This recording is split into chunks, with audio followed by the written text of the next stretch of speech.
Hello' বন্ধুসকল, আজি 19 মে ৰাতিপুৱা ভাগৰ কেইটামান গুৰুত্বপূৰ্ণ খবৰ হৈছে পঞ্চায়ত নিৰ্বাচনত দিয়া প্ৰতিশ্ৰুতি শীঘ্ৰেই পূৰণ কৰিব চৰকাৰে।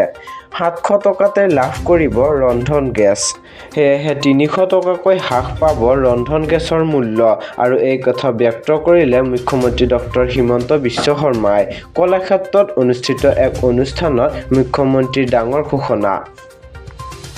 আৰু আন এক খবৰলৈ আগবাঢ়িছো। পাকিস্তানৰ পিছত এইবাৰ বাংলাদেশৰ বিৰুদ্ধে কঠোৰ পদক্ষেপ ভাৰতৰ।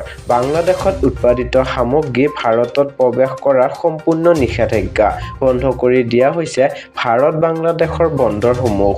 বাংলাদেশৰ সামগ্ৰী আমদানিত ভাৰত চৰকাৰৰ কঠোৰ নিষেধাজ্ঞা। বাংলাদেশৰ বিৰুদ্ধে ভাৰতৰ মাষ্টাৰ ষ্ট্ৰোক। তৎক্ষণাৎভাৱে প্ৰযোজ্য হোৱাকৈ জাৰি কৰা হৈছে নিৰ্দেশনাসমূহ। ফল-মূল, ফলৰ সোৱাদযুক্ত পানীয়, কাৰ্বনেট পানীয়, প্ৰক্ৰিয়াজাত খাদ্য। আৰু বন্ধুসকল, আন এক মাটি-বাৰীৰ খবৰলৈ আগবাঢ়িছো। মাটি-বাৰী কিনা-বেচাক লৈ আহি গ'ল ডাঙৰ খবৰ। অসমত 1951 চনৰ পাছত অহা কোনো লোকেই মাটি কিনিব নোৱাৰিব। মাটি-বাৰীক লৈ 7টা নতুন নিয়ম ঘোষণা কৰিলে মুখ্যমন্ত্ৰীয়ে।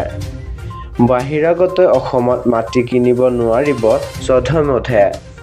বিক্ৰী কৰিবলৈ মানি চলিব লাগিব বহু নিয়ম-নীতি। কঠোৰ নিৰ্দেশনা মুখ্যমন্ত্ৰী ডক্টৰ হিমন্ত বিশ্ব শৰ্মাৰ।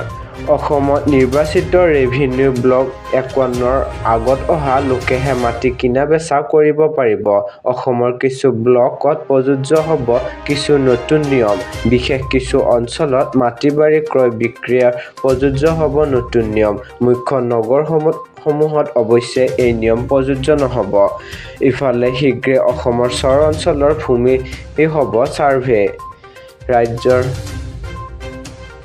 আৰু বন্ধুসকল, আন এক ৰাজ্যৰ শিক্ষাৰ্থীসকললৈ ভাল খবৰ লৈ আহিছো।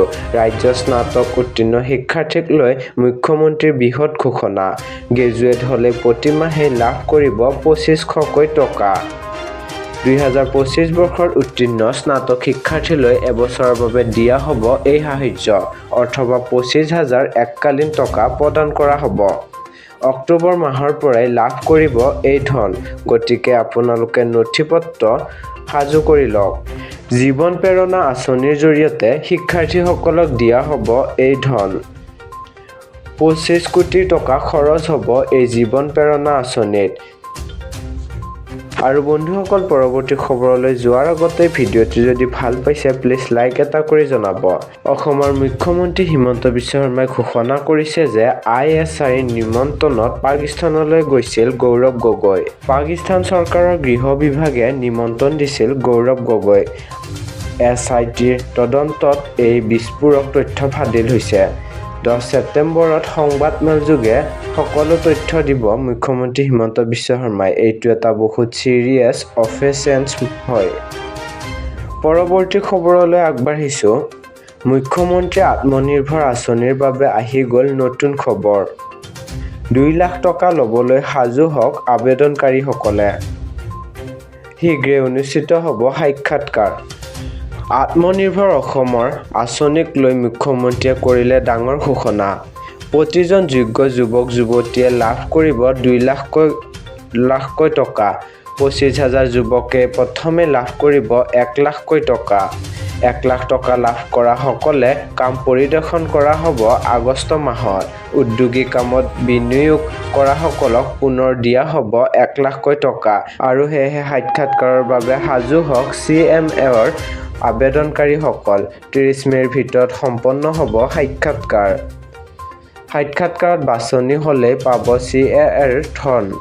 আৰু বন্ধুসকল, আন এক গুৰুত্বপূৰ্ণ খবৰলৈ আগবাঢ়িছো। সাংসদ দিলীপ শইকীয়ালৈ সাংসদ ৰত্ন বঁটা। উত্তৰ-পূৰ্বাঞ্চলৰ প্ৰথমজন সাংসদ। এই বিশেষ সন্মানৰ বাবে মনোনীত সাংসদ দিলীপ শইকীয়ালৈ আগবঢ়োৱা হৈছে সাংসদ ৰত্ন বঁটা।